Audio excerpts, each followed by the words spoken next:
Brilliant. Hey everybody, I'm Ben Yee, Democratic State Committee Man for New York's 66th Assembly District and the Secretary of the Manhattan Democratic Party. I'm Melissa Stein. I am a county committee member of the Assembly District 66 Part A. I'm secretary of that part. And today we were coming to you to talk about the rules.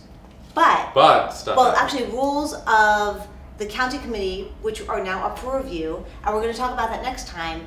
I took notes, I have a highlighter, I am all set with tons of questions, but breaking news happened today, and so this is our very first breaking news segment. Welcome to our new set. I know what you're going to say. It's not hardcore, you're not on the roof, it's not winter. It's still winter. It's actually very nice outside though, as you can see on the board. No, I thought on the board they could see breaking news. Well, it's going to go between. Our cameraman is going to be busy tonight editing because it's 10 o'clock at night because we're so hardcore. It's very late, that's why it is hard. It's still hardcore. And it's too late to be up on the roof because there's no light. There's no light. We had to do it here, plus we get the board. But there's breaking news about the Independent Democratic Conference. Oh, really? Which is a really big deal. What happened? Or do you want me to tell you?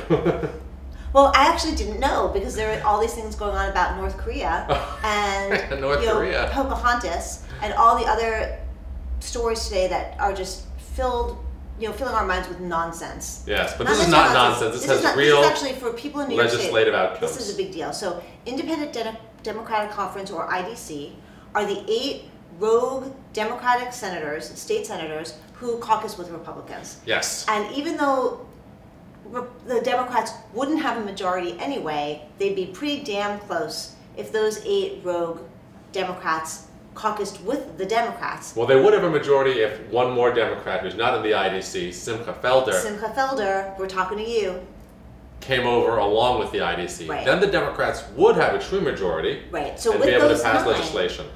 But now for years, Jeff Klein, and we'll talk more about this, he by himself decided to do his own thing. He got somebody else. Now he's got a group of 8 who are caucusing together. There's this rogue splinter group. Nobody's been able to get them to work with Democrats, and because of that, before anything even gets onto the floor for a vote, it's stopped in committee. Largely, that's how it happens. Essentially, because these Democrats choose not to caucus with the Democrats, they elect Republican leadership of the state Senate. That Republican leadership then decides what ends up on the floor of the Senate, and also who all the chairs of the committees are. Right. So because the Republicans have leadership now, the Democrats really have no say in things, and stuff just stops. That is correct. Albany has sort of been held hostage by the IDC. Now, Andrew Cuomo, who's the governor, has some say in this matter, and he could put pressure, in theory, on these IDC members to return to the Democratic Party, as could the New York State Democratic Party, of which I'm a member of the governing board as a state committee member. Now, I was elected last September.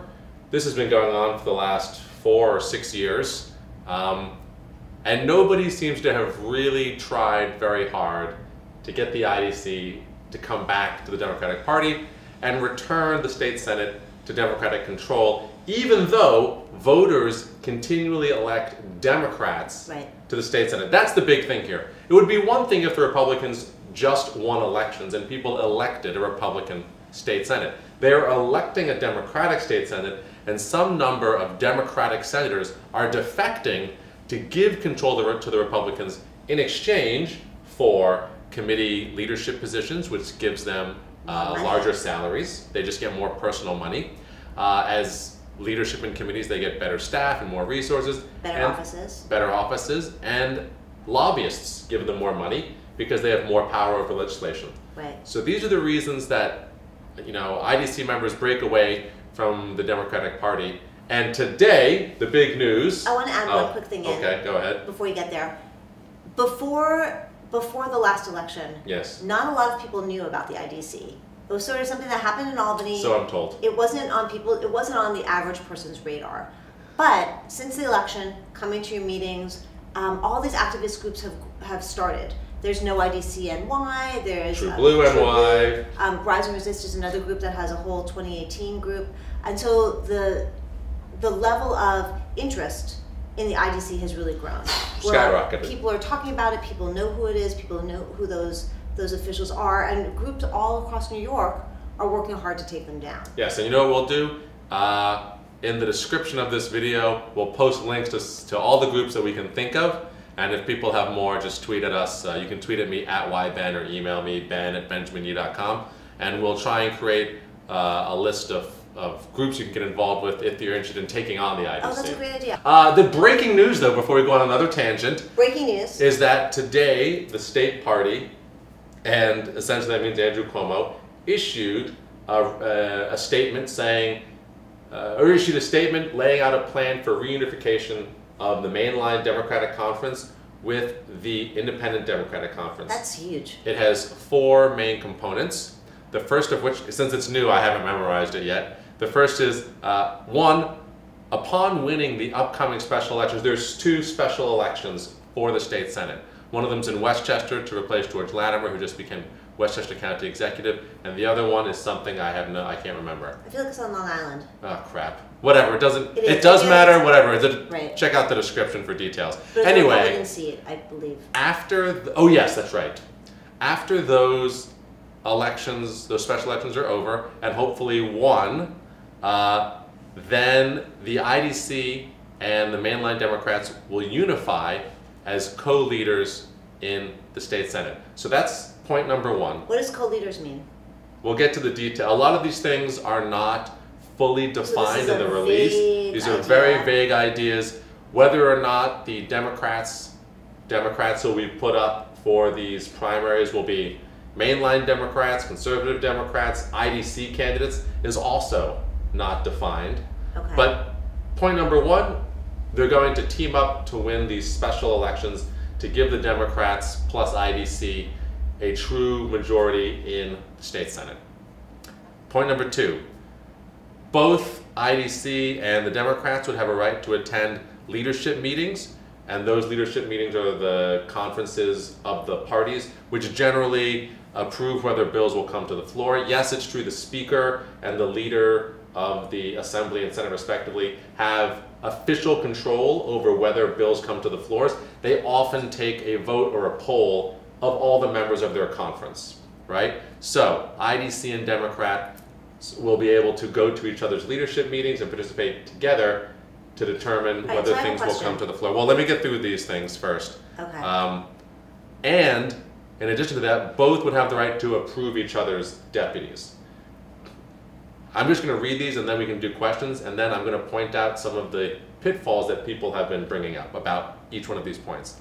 Third, both would refrain from participating in primary challenges against incumbent senators, which means that if this deal goes through, neither the IDC nor the Democrats will be challenging each other at all.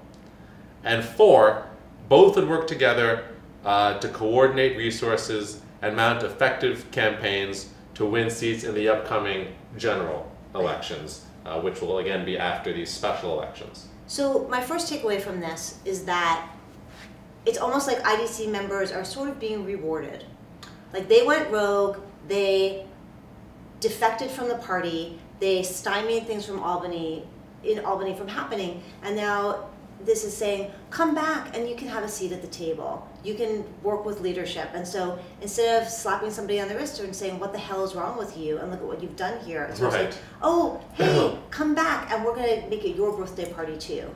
That's pretty sucky for the Democrats who've been suffering all this time. That is a pretty valid interpretation. There are maybe 2 sides to this. The first being that there's not an easier or faster way to unify the Senate under a Democratic control than to do something like this. Otherwise, you have to go through the process of primarying all of them, and then you have to beat enough of them to have a true majority without the IDC. But many of the groups which are fighting the IDC feel very much like you. I want to go through a couple of the caveats here, though. So first, again, as I mentioned, there's a point about winning these special elections. There's 2 really important things to understand. The first is, again, we don't know who's going to be the chosen candidate in these primaries, or rather in these special elections, Right. and what sort of Democrat they'll be, or whether they'll be IDC picks. When are they happening? That's the second really important point. I'm so on it tonight, and I know nothing. These vacancies will not occur until January, which means because people are getting new positions. George Latimer is going to the county executive. Whatever's happening on Long Island, these people won't be vacating until January. Okay. Which means the special elections won't be called until then.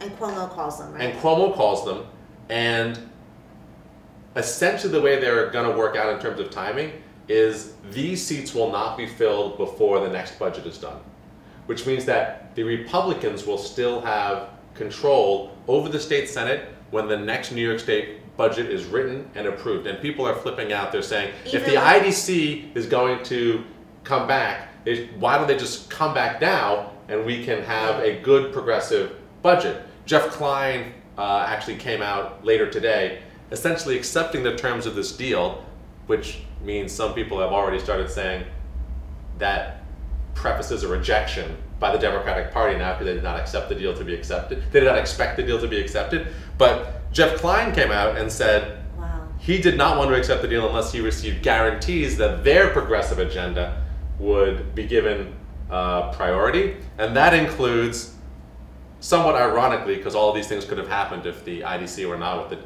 Republicans right now. Right. Single-payer health care, great. Public campaign finance, fantastic. Although I don't really think that Andrew Cuomo is in favor of that. The DREAM Act, which honestly the Republicans shut down.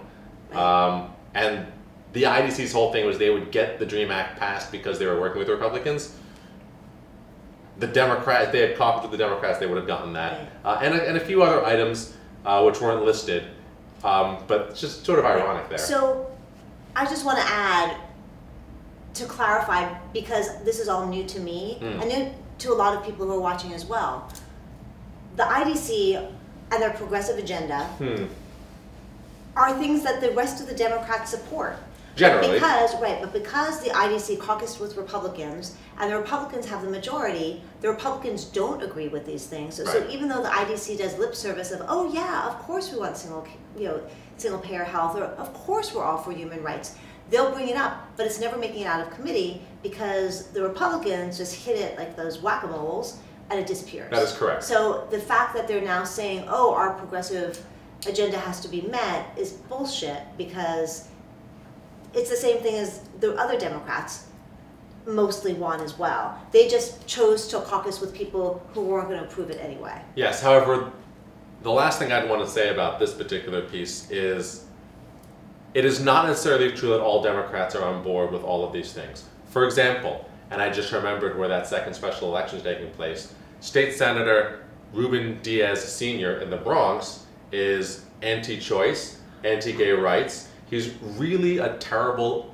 terrible progressive. He's not a progressive at all. He just happens to be an elected Democrat. He does caucus with the Democrats, but he supports almost nothing other Democrats support. He is moving to the city council, and so that seat will need to be filled. So I was wrong about Long Island.